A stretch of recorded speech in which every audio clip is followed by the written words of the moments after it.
എടാ, നിങ്ങൾ ഏറ്റവും കൂടുതൽ വിശ്വസിച്ചവർ നിങ്ങളുടെ കണ്ണിൽ നോക്കി നുണ പറയുന്നത് പിടിക്കപ്പെട്ടാൽ നിങ്ങൾക്ക് എന്തു തോന്നും? കൂടെയുണ്ടായിരുന്നവർ പെട്ടെന്നൊരു ദിവസം അപരിചിതരായി മാറിയ അനുഭവം നിങ്ങൾക്കുണ്ടായിട്ടുണ്ടോ? ഇന്ന് നമ്മൾ സംസാരിക്കുന്നത് നമ്മുടെയൊക്കെ ജീവിതത്തിൽ ഒരിക്കലെങ്കിലും അനുഭവിച്ചിട്ടുള്ള, ആലോചിക്കുമ്പോൾ ഇപ്പോഴും ചെറിയൊരു വിങ്ങൽ തരുന്ന ഒരു കാര്യത്തെക്കുറിച്ചാണ്. നമ്മൾ ജീവന് തുല്യം വിശ്വസിച്ചവർ, നമ്മുടെ തോളിൽ കൈയിട്ട് നടന്നവർ, പെട്ടെന്നൊരു ദിവസം അവരുടെ മറ്റൊരു മുഖം നമ്മൾ കാണുകയാണ്. ആ ഒരു മൊമെന്റുണ്ടല്ലോ, ശരിക്കും നെഞ്ചത്തൊരു കല്ല് കയറ്റി വെച്ച പോലെ തോന്നും. നമ്മൾ അറിയാതെ തന്നെ ചോദിച്ചു പോകും, ഇവരായിരുന്നോ ഇത്രയും കാലം എന്റെ കൂടെ ഉണ്ടായിരുന്നത് എന്ന്. ഈ ഫേക്കായിട്ടുള്ള മനുഷ്യരെ എങ്ങനെ തിരിച്ചറിയാം, അവരെ എങ്ങനെ ഡീല് ചെയ്യാം, ഇതാണ് ഇന്നത്തെ നമ്മുടെ വിഷയം. എന്താണ് ഈ ഫേക്ക് എന്ന് പറയുന്നത്? ശരിക്കും ആരാണ് ഈ ഫേക്ക് ആളുകൾ? ഇവർ കാണാൻ വലിയ ഭീകരന്മാരൊന്നുമല്ലാട്ടോ. നമ്മുടെ കൂടെ ഇരുന്ന് ചിരിക്കും, തമാശ പറയും, നമ്മളൊന്ന് സങ്കടപ്പെട്ടാൽ ഞാനുണ്ടടാ എന്ന് പറഞ്ഞ് ഓടിവരും. പക്ഷെ ഇതിന്റെയൊക്കെ ഉള്ളിൽ അവർക്ക് കൃത്യമായ മറ്റൊരു പ്ലാനുണ്ടാകും. ചിലപ്പോൾ നമ്മളിൽ നിന്ന് എന്തെങ്കിലും സഹായം കിട്ടാൻ വേണ്ടിയാകാം, അല്ലെങ്കിൽ നമ്മളെ ഒരു ചവിട്ടുപടിയാക്കി മറ്റെവിടെയെങ്കിലും എത്താൻ വേണ്ടിയാകാം അവർ ഈ സ്നേഹം അഭിനയിക്കുന്നത്. നമ്മൾ അവരെ കണ്ണടച്ച് വിശ്വസിക്കും, പക്ഷേ അവരുടെ മാസ് കഴിഞ്ഞു വീഴുമ്പോൾ നമ്മൾ ആകെ തകർന്നു പോകും. പക്ഷെ ഒരു കാര്യം ആലോചിച്ചിട്ടുണ്ടോ? അവർക്ക് സ്നേഹം അഭിനയിക്കാൻ മാത്രമേ കഴിയൂ. ആ സ്നേഹത്തിന്റെ സുഖം അനുഭവിക്കാൻ അവർക്കൊരിക്കലും കഴിയില്ല. അവിടെയാണ് അവർ ശരിക്കും തോറ്റുപോകാറുള്ളത്.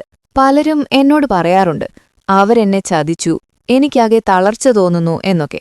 എന്നാൽ എന്റെ ഒരു അഭിപ്രായം പറയട്ടെ, ഒരാൾ ഫേക്കാണെന്ന് നിങ്ങൾ തിരിച്ചറിഞ്ഞാൽ നിങ്ങൾ കരയുകയല്ല വേണ്ടത്, പകരം ഒരു ചിരിയോടെ അതിനെ സ്വാഗതം ചെയ്യണം. എന്തിനാണെന്നല്ലേ? നിങ്ങളുടെ ജീവിതത്തിൽ നിന്ന് ഒരു നെഗറ്റീവ് എനർജി ഒഴിഞ്ഞുപോയിരിക്കുകയാണ്. വൈകിയാണെങ്കിലും നിങ്ങൾക്ക് സത്യം മനസ്സിലാക്കാൻ കഴിഞ്ഞു. ഇതൊരു തകർച്ചയല്ല, നിങ്ങളുടെ വളർച്ചയുടെ തുടക്കമാണ്. കൈപ്പുള്ള മരുന്ന് കുടിച്ചാലേ അസുഖം മാറൂ എന്ന് പറയുന്നത് പോലെയാണിത്. ആ തിരിച്ചറിവ് തരുന്ന ചെറിയൊരു വേദന നിങ്ങളെ 10 ഇരട്ടി ശക്തരാക്കും, ഉറപ്പാണ്. ഇനി ഇങ്ങനെയുള്ളവരെ എങ്ങനെ കൈകാര്യം ചെയ്യണം? ചെന്ന് വഴക്കിടണോ, അതോ പ്രതികാരം ചെയ്യണോ? അതിന്റെ ഒന്നും ആവശ്യമില്ല. അകലം പാലിക്കുക.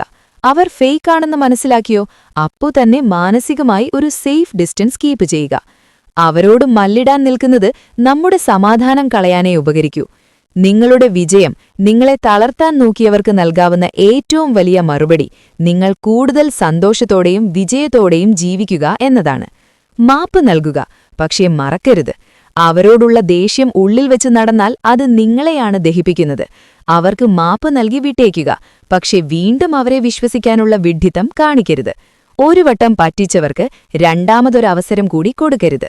നമ്മുടെ ജീവിതത്തിൽ എപ്പോഴെങ്കിലും ഒരാൾ നമ്മളെ വഞ്ചിച്ചിട്ടുണ്ടാകാം, അല്ലെങ്കിൽ നമ്മൾ ജീവനു തുല്യം സ്നേഹിച്ചവർ നമ്മളെ പാതി വഴിയിൽ ഉപേക്ഷിച്ചു പോയിട്ടുണ്ടാകാം, അല്ലേ? ആ ഒരു നിമിഷം നമ്മൾ ചിന്തിക്കും, ഈ ലോകം മുഴുവൻ ഇങ്ങനെയൊക്കെയാണെന്ന്, എല്ലാവരും ഫേക്കാണെന്ന്. എന്നാൽ സത്യമതല്ല. ലോകത്ത് മുഖം മൂടി അണിഞ്ഞ മനുഷ്യരുള്ളതുപോലെ തന്നെ മായം കലരാത്ത സ്നേഹവും ചങ്കുറപ്പുമുള്ള മനുഷ്യരുമുണ്ട്. ഒരാൾ നിങ്ങളെ ചതിച്ചു എന്നതിനർത്ഥം സ്നേഹമെന്ന വികാരം ലോകത്ത് ഇല്ലാതായി എന്നല്ല. അതുകൊണ്ട് ഒരാൾ ചെയ്ത തെറ്റിന് ലോകത്തുള്ള എല്ലാവരെയും സംശയത്തിന്റെ നിഴലിൽ നിർത്തരുത്. നല്ല മനുഷ്യർ നിങ്ങളുടെ ജീവിതത്തിലേക്ക് കടന്നുവരും. അതൊരു നിയോഗം പോലെ സംഭവിക്കും. പക്ഷേ അതുവരെ നിങ്ങൾ ചെയ്യേണ്ടത് ഒന്നാണ്: സ്വയം സ്നേഹിക്കാൻ പഠിക്കുക. മറ്റൊരാളുടെ വാക്കിനോ പ്രവൃത്തിക്കോ നിങ്ങളെ തകർക്കാൻ പറ്റാത്ത അത്രയും വലിയൊരു കരുത്ത് നിങ്ങളുടെ ഉള്ളിൽ വളർത്തിയെടുക്കുക. നിങ്ങളുടെ സന്തോഷം മറ്റൊരാളുടെ കയ്യിലുള്ള റിമോട്ട് കൺട്രോൾ പോലെ വിട്ടുകൊടുക്കരുത്. ഈ വീഡിയോ കാണുന്നവരിൽ ആരെങ്കിലും ഇപ്പോൾ ഇത്തരമൊരു മാനസിക വിഷമത്തിലൂടെ കടന്നുപോകുന്നുണ്ടെങ്കിൽ എനിക്ക് നിങ്ങളോടൊന്നേ പറയാനുള്ളൂ: ഇതും കടന്നുപോകും. ഇരുട്ടിന് ശേഷം ഒരു പ്രഭാതമുണ്ടെന്നത് എത്ര സത്യമാണോ അത്ര തന്നെ സത്യമാണ് നിങ്ങളുടെ ഈ സങ്കടവും അവസാനിക്കുമെന്നത്. നിങ്ങൾ ഇതിലും നല്ലത്, ഇതിലും മികച്ചവരെ അർഹിക്കുന്നുണ്ട്. ആ ബോധ്യം നിങ്ങളെ മുന്നോട്ട് നയിക്കട്ടെ. ഈ വാക്കുകൾ നിങ്ങൾക്ക് അല്പമെങ്കിലും ആശ്വാസം നൽകിയെന്ന് കരുതുന്നു. നിങ്ങളെപ്പോലെ തന്നെ തളർന്നിരിക്കുന്ന ഏതെങ്കിലും ഒരു സുഹൃത്തിന് ഈ വീഡിയോ ഒരുപക്ഷെ വലിയൊരു കരുത്തായേക്കാം. അതുകൊണ്ട് അവർക്കും ഇതൊന്ന് ഷെയർ ചെയ്യുക. നിങ്ങളുടെ അനുഭവങ്ങളും അഭിപ്രായങ്ങളും താഴെ കമന്റ് ചെയ്യാൻ മറക്കരുത്. വീണ്ടും മറ്റൊരു വീഡിയോമായി കാണാം. അതുവരെ ടേക്ക് കെയർ, ബൈ.